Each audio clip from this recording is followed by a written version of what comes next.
छोड़े के मन ना करे, बाह पकड़ के छोड़े के मन ना करे।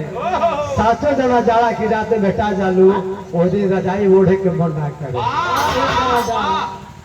आपके ये शायरी पर हमारे एगो बात याद आ गई रमेश रतन जी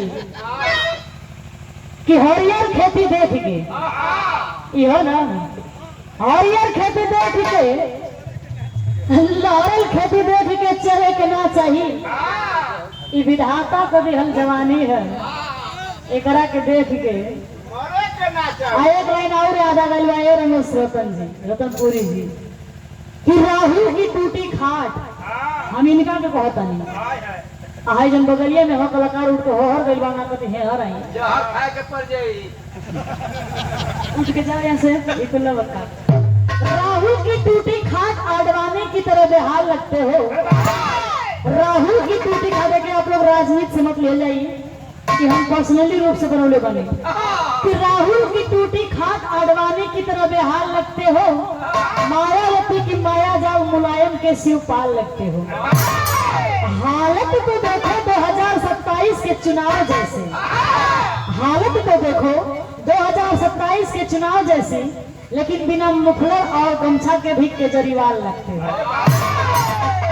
इनमें तो हमारे ही चौबे जी यही में एक लाइन ही बजाते।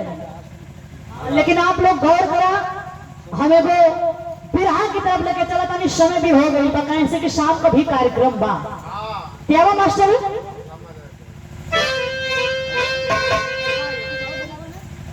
जाए पिया आइए लाई सुना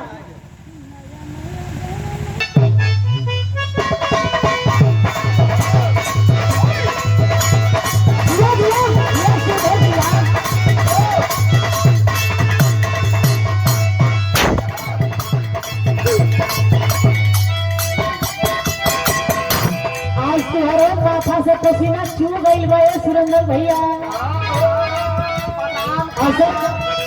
के बादाम खाला काजू ना खाला का देखिए कुछ बात हम कहल चाहता नहीं चाहे वो कौन लाइन हो कौन लड़की कहत या कौन लड़का से नया नया गावा लगे नया है फलाली हो